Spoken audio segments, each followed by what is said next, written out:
नमस्कार, सुप्रभात न्यूज छत्तीसगढ़ में आपका बहुत बहुत स्वागत है। इससे पहले आप छत्तीसगढ़ के कौन से जिले से न्यूज को देख रहे हैं, कमेंट में जरूर बताएं। साथ ही डेली अपडेट रहने के लिए चैनल को सब्सक्राइब जरूर करें। विधानसभा सत्र को लेकर कलेक्टर सख्त, अधिकारियों कर्मचारियों की छुट्टियों पर लगाई रोक। छत्तीसगढ़ विधानसभा के मानसून सत्र को ध्यान में रखते हुए जिला प्रशासन पूरी तरह अलर्ट मोड पर आ गया है। विधानसभा में जिले से संबंधित प्रश्नों के समयबद्ध एवं तथ्यात्मक उत्तर उपलब्ध कराने तथा प्रशासनिक कार्यों में किसी प्रकार की बाधा न आए, इसे ध्यान में रखते हुए कलेक्टर एवं जिला दंडाधिकारी सतन देवी जांगड़े ने महत्वपूर्ण आदेश जारी किया है। जारी आदेश के अनुसार 13 जुलाई से 17 जुलाई 2026 तक आयोजित होने वाले विधानसभा मानसून सत्र की अवधि के दौरान जिले के सभी शासकीय अधिकारियों एवं कर्मचारियों के सभी प्रकार के अवकाश पर तत्काल प्रभाव से प्रतिबंध लगाया गया है। साथ ही सभी अधिकारियों एवं कर्मचारियों को मुख्यालय में अनिवार्य रूप से उपस्थित रहने के निर्देश दिए गए हैं। सीएम साई की सोच को साकार कर रहा टेक्सटाइल पार्क, स्थानीय रोजगार को मिलेगी नई उड़ान। मुख्यमंत्री विष्णुदेव साय के नेतृत्व में राज्य सरकार नवा रायपुर को देश के प्रमुख टेक्सटाइल एवं गारमेंट निर्माण केंद्र के रूप में विकसित करने की दिशा में तेजी से आगे बढ़ रही है। मुख्यमंत्री साय ने कहा कि नवा रायपुर का टेक्सटाइल पार्क प्रदेश के युवाओं और महिलाओं के लिए स्थानीय स्तर पर बड़े पैमाने पर रोजगार के अवसर उपलब्ध कराने का मजबूत आधार बनेगा। राज्य सरकार टेक्सटाइल पार्क में निवेशकों को विश्व स्तरीय अधोसंरचना और सभी आवश्यक सुविधाएं उपलब्ध कराने के लिए पूरी प्रतिबद्धता के साथ कार्य कर रही है। सीएम साई की गंभीर कोशिशों से नवा रायपुर के टेक्सटाइल पार्क में पहली बार यूनिट लगाने जा रही है। छत्तीसगढ़ के सरकारी स्कूलों में तेजी से पहुंचाई जा रही किताबें। नए शिक्षा सत्र 2026-27 की शुरुआत से पहले छत्तीसगढ़ में सरकारी स्कूलों के लिए किताबों का वितरण तेजी से किया जा रहा है। शिक्षा विभाग का कहना है कि 30 जून तक सभी सरकारी स्कूलों में किताबें पहुंचाने का लक्ष्य रखा गया है ताकि बच्चों की पढ़ाई समय पर शुरू हो सके। शिक्षा विभाग के मुताबिक धमतरी जिले के 168 संकुल केंद्रों में से 123 तक किताबें पहुंच चुकी हैं। बाकी 45 केंद्रों में भी लगातार किताबें भेजी जा रही हैं। छत्तीसगढ़ में अब बिना लोकेशन ट्रैकिंग सिस्टम वाली यात्री बसों पर होगी सख्त कार्यवाही। छत्तीसगढ़ में यात्री सुरक्षा को और मजबूत बनाने के लिए परिवहन विभाग ने बड़ा फैसला लिया है। अब सभी यात्री बसों में वाहन लोकेशन ट्रैकिंग डिवाइस लगाना और उसे सक्रिय रखना अनिवार्य होगा। निर्धारित समय सीमा के भीतर नियम का पालन नहीं करने वाले बस संचालकों के खिलाफ मोटर यान अधिनियम 1988 के तहत कार्रवाई की जाएगी। परिवहन सचिव एवं परिवहन आयुक्त एस प्रकाश ने इंद्रावती भवन नवा रायपुर स्थित परिवहन कार्यालय में सभी बस संचालकों एवं विभाग द्वारा VLTD लगाने हेतु अधिकृत वेंडरों की संयुक्त बैठक लेकर यात्री बसों में स्थापित वाहन लोकेशन ट्रैकिंग डिवाइस की अद्यतन स्थिति की समीक्षा की। छत्तीसगढ़ में गोबर पराली से तैयार होगा हरित ईंधन, किसानों की आय में होगी बढ़ोतरी। खेतों में बेकार समझी जाने वाली पराली, कृषि अपशिष्ट, गोबर और शहरों का कचरा प्रदेश की ऊर्जा जरूरतों को पूरा कर सकता है। राज्य सरकार ने कंप्रेस्ड बायोगैस नीति 2026 को मंजूरी दे दी है।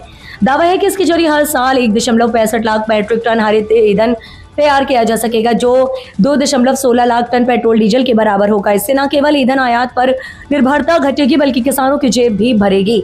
छत्तीसगढ़ बायोफ्यूकल विकास प्राधिकरण के मुताबिक नई नीति ऐसे समय आई है जब देश भर में स्वच्छ ऊर्जा और कार्बन उत्सर्जन कम करने पर जोर दिया जा रहा है। छत्तीसगढ़ में गेस्ट टीचर भर्ती का नोटिफिकेशन कैंडिडेट से 7 जुलाई तक कर सकेंगे आवेदन।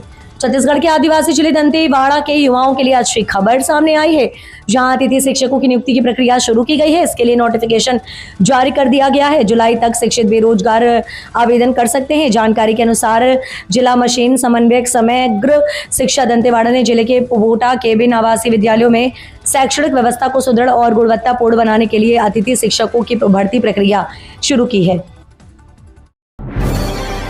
छत्तीसगढ़ सरकार का बड़ा निर्देश, बहुमंजिला भवनों, फायर और लिफ्ट सुरक्षा नियमों का सख्ती से होगा पालन। छत्तीसगढ़ सरकार ने राज्य के सभी नगर निगम, पालिका परिषद और नगर पंचायतों को बहुमंजिला भवनों में अग्नि सुरक्षा और लिफ्ट सुरक्षा के नियमों का कड़ाई से पालन सुनिश्चित कराने के निर्देश जारी किए हैं।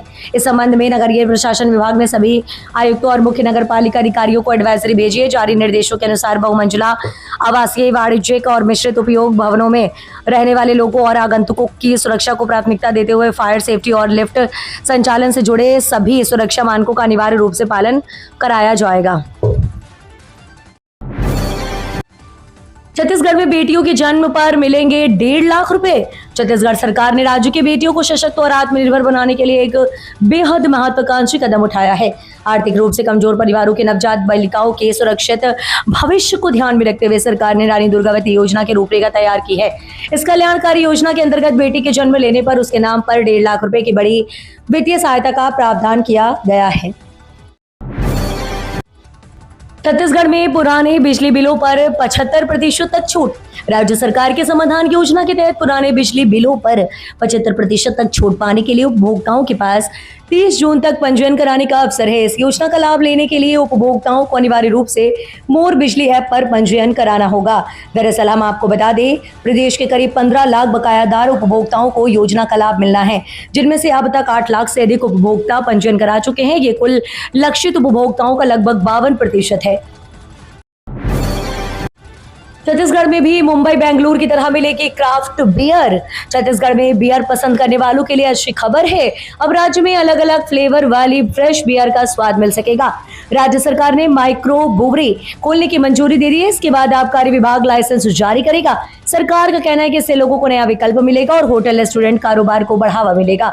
साथ ही सरकार की आय भी बढ़ेगी। माइक्रो ब्रूवरी में सीमित या मात्रा में ताजा बियर तैयार की जाती है और उसे उसी परिसर में मौजूदा रेस्तरां या ग्राहकों को परोसा जाता है। कर्नाटक, महाराष्ट्र, हरियाणा, पंजाब और गोवा जैसे राज्यों में माइक्रो ब्रूवरी पहले से चल रही है।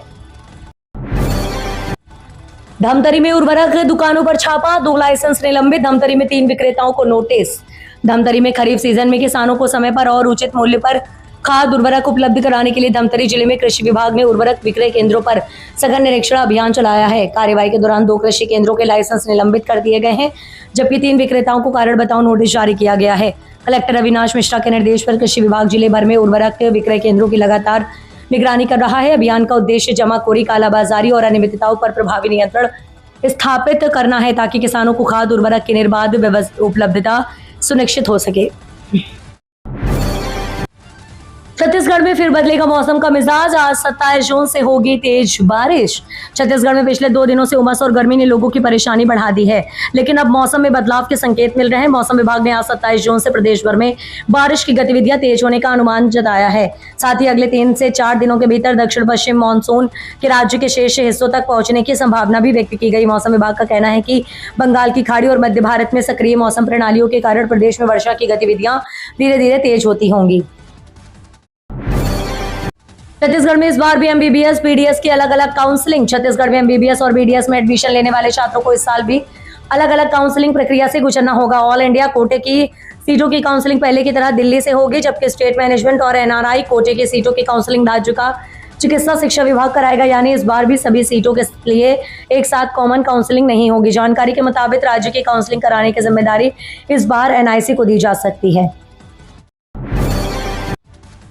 धमतरी पुलिस का डिजिटल स्ट्राइक, 8 सट्टा वेबसाइटों का किया पर्दाफाश। धमतरी जिले में ऑनलाइन आईपीएल सट्टे के खिलाफ जिला पुलिस ने वर्ष 2026 में अब तक की सबसे बड़ी और प्रभावी कार्रवाई करते हुए संगठित सट्टा नेटवर्क को बड़ा झटका दिया है। पुलिस अधीक्षक सूरज सिंह परिहार के निर्देशन में चलाए गए विशेष अभियान के तहत ऑनलाइन सट्टे से जुड़े 8 प्रकरण दर्ज किए गए हैं। इन मामलों में 16 आरोपियों को गिरफ्तार किया गया है, जबकि 30,98,800 रुपए मूल्य की संपत्ति जब्त की गई है। व्यक्ति की जब्त की गई संपत्ति में 15 मोबाइल फोन, 3 लग्जरी वाहन, 2 स्कूटी तथा अन्य इलेक्ट्रॉनिक उपकरण शामिल हैं।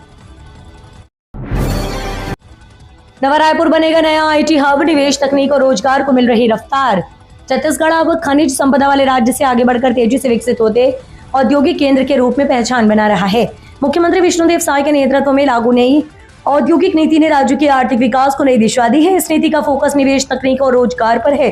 उद्योगों को प्रोत्साहन, आसान प्रक्रिया और बेहतर सुविधाओं के कारण राज्य में निवेश का माहौल मजबूत हुआ। इससे नए उद्योगों की स्थापना और रोजगार के अवसरों को बढ़ावा मिल रहा है। रायपुर में गांजा तस्कर की 2.32 करोड़ की संपत्ति जब्त, बैंक खाते भी किए गए freeze.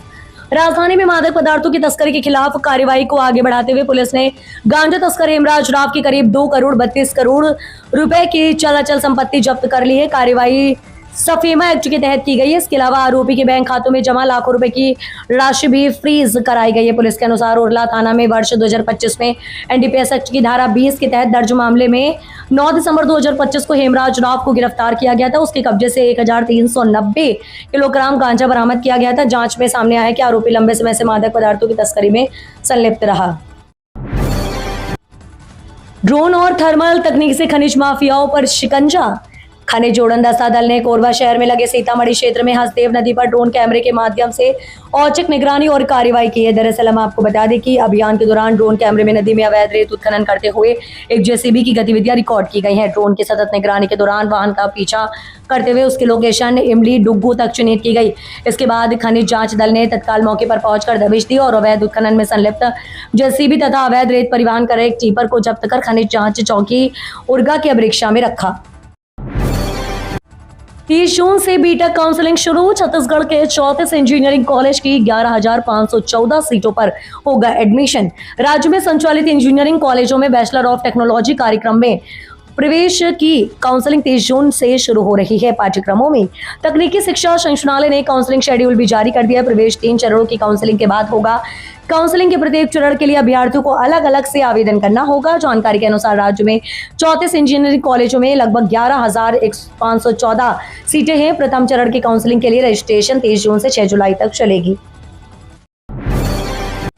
Deputy CM Vijay Sharma का कांकेर दौरा। आदिवासी समाज और सरेंडर नक्सलियों से करेंगे संवाद। छत्तीसगढ़ के उप मुख्यमंत्री एवं गृह मंत्री विजय शर्मा शुक्रवार को कांकेर पहुंचे। यहां उन्होंने जिला पंचायत सभाकक्ष में सर्व आदिवासी समाज के प्रमुख के साथ महत्वपूर्ण बैठक शुरू की, जिसमें क्षेत्र के विभिन्न सामाजिक और विकास संबंधी मुद्दों पर चर्चा की जा रही। बैठक के बाद डिप्टी सीएम भानु प्रतापपुर स्थित मुल्ला कैंप पहुंचेंगे, जहां वे आत्मसमर्पण कर चुके नक्सलियों से मुलाकात कर उनकी पुनर्वास प्रक्रिया और वर्तमान स्थिति की जानकारी लेंगे। इसके अलावा उनका बोडा गांव कैंप जाने का भी कार्यक्रम है, जहां से वे जन समस्या निवारण शिविर में शामिल होकर ग्रामीणों की समस्याएं सुनेंगे और अधिकारियों को आवश्यक निर्देश देंगे। शिक्षा व्यवस्था पर बड़ा सवाल। 307 प्राथमिक स्कूल सिर्फ एक शिक्षक के भरोसे। बस्तर जिले के सरकारी शिक्षा व्यवस्था एक बार फिर सवालों के घेरे में। स्कूलों में शिक्षकों की कमी दूर करने के उद्देश्य से किए गए युक्तिकरण के बावजूद जिले के 307 प्राथमिक विद्यालय आज भी केवल एक शिक्षक के भरोसे संचालित हो रहे हैं। चिंताजनक बात यह है कि पहले ऐसे विद्यालयों की संख्या 292 थी, जो अब बढ़कर 307 हो गई है। यानी व्यवस्था सुधारने की कोशिशों के बावजूद हालात और बिगड़ गए। जानकारी के अनुसार कई स्कूलों में प्रधान अध्यापकों की मृत्यु, कुछ शिक्षकों का अन्य सरकारी नौकरियों में चयन, त्यागपत्र और रिक्त पदों पर समय पर नियुक्ति नहीं होने के कारण शिक्षकों की संख्या लगातार घटती गई। इसका सीधा असर बच्चों की पढ़ाई पर पड़ रहा है।